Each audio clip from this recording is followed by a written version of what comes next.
Hello and welcome to what's in this week's Oban Times with me, Ellis Butcher. And me, Kathie Griffiths.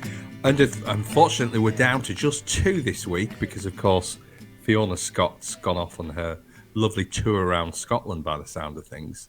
So she'll probably be sipping champagne at this minute, bubbling in a away hot tub. In a hot tub, won't she? Is that the hot tub bubbling or Fiona's champagne? Well, a bit of both, I think. Also in the background, of course, we've got Martin Stewart, but Martin keeps a low profile for this one.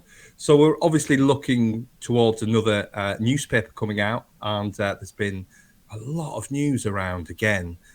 There's been a story this week that's been very close to your heart, hasn't there, Kathie?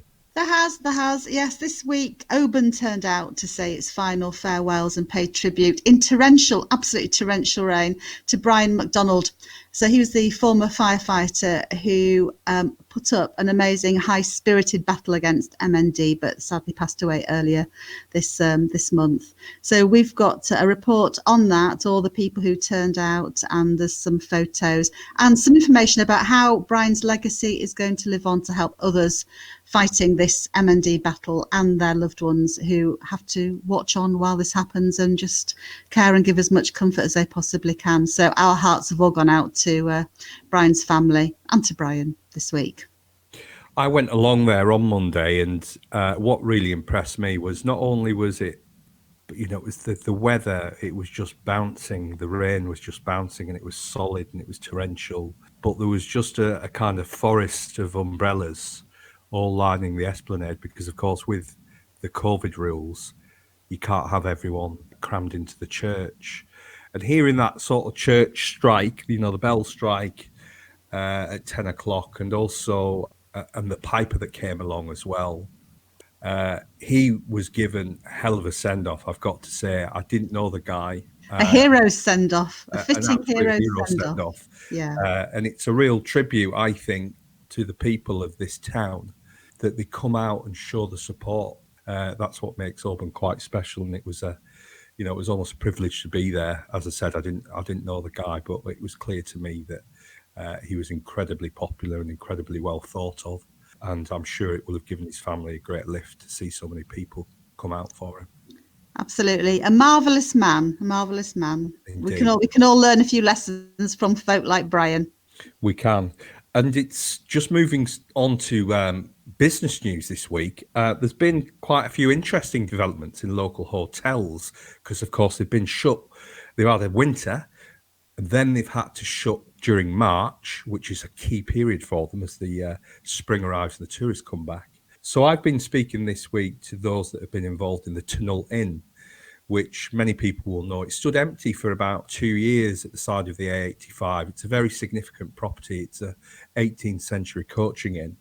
And a team came along, pumped, you've got to say, hundreds of thousands into doing it up, bringing it back to life and making it a success. Now, unfortunately, they've had to say we're going to mothball it. They can't reopen despite the fact that tourism has come back.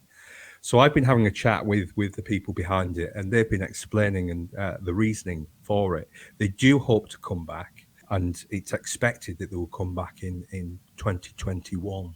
Yeah, well, I was just going to say with the Tunnel, hotel, that must have been a really difficult decision for them to make. But I know how delighted the community were when it reopened, because they had a local to go to, and it was well supported. But obviously, you've got to cut your cloth, haven't you, at times like this? So that's disappointing and sad news, I'm sure, for the community around there. Disappointing, but once you understand the rationale for it.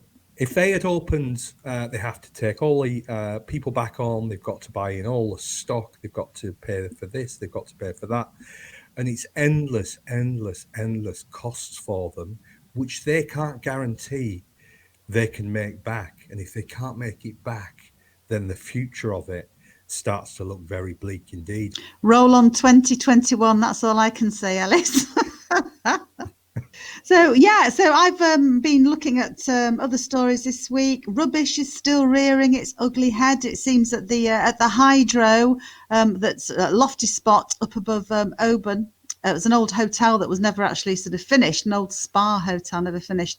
But that's become a bit of a party central, it seems. Folks going up there, having a bit of a party, and unfortunately leaving all their junk and rubbish behind, including broken bottles. And I've heard that some dog walkers have actually even stopped sort of going up there because it's just not a pleasant route anymore. So that's really sad. There's going to be loads more stories to come on this. I think Oban really is waging war on litter, and there's lots of ideas how they can do that. The other story we've been looking at, we had a film crew in Oban this week from BBC's One Show. Have you ever heard of Oban's famous black guillemots? I've heard of them before. I didn't know that they were exclusive to this area. Perhaps they're not. I don't know if they're exclusive, but apparently people come to watch them, and they sort of nestle in along the Esplanade and the North Pier area. And the peculiar little things, black and white, and have red lipstick like design on them, and they do this weird kind of courtship dance. I feel as though I want to sort of demonstrate, but I won't. I'll spare you that. And the male does something, I can't remember what he does, but then the female does this kind of crouching dance around him. The courtship rituals, these courtship rituals are fascinating, aren't they? I know. Anyway, unless you go down to Oban and see this for yourself, you're going to have to wait till next year, because I think that's when the show's going to come out. So, if you want to see it sooner than next year, pop down to the waterfront and see if you can spot these famous dancing black guillemots. Well, anyway, talking about dancing birds, yeah. I've been doing a really interesting story this week that I just find absolutely fascinating.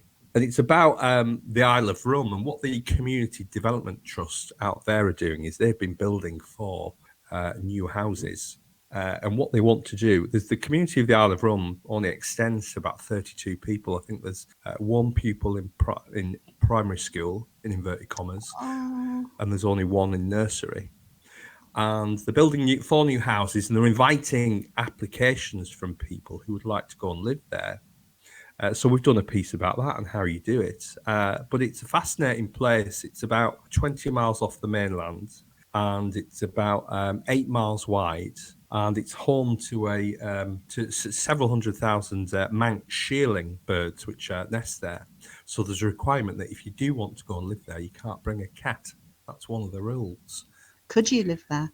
Well, you have to be self-employed, and you have to go over there being able to sort of contribute, quite significantly to the community. There is a formal application process, and the trust has done a really good job in terms of providing a question and answer. Does it say, are you a lone wolf or a team player? I imagine that would probably come out of the interview. But it's not a place to go and hide. It's a place where you go and get involved in the community. And I think it'd be really interesting to see how many applications they get, because of course lots of people have this sort of image of what living on an island might be like.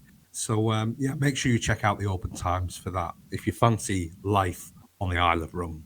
Well, as ever, we're always happy to hear from you at the Oban Times, so please stay in touch. Keep telling us your stories and sharing your photos. You can call us direct on 01631 568 000. You can email editor@obantimes.co.uk, or you can message us on Facebook. You can also read all of our stories for free online at the moment, or you can pick up a copy of the OT from supermarkets, newsagents and petrol stations. And to get the page-turning digital edition of the Oban Times, you can subscribe now and get 3 months for a discounted price. It's still discounted for just £4.80. So that's all we've got for this week, and we hope we've given you plenty of reasons to buy the paper. So it's goodbye from me, Ellis Butcher. And goodbye from me, Kathie Griffiths. Bye.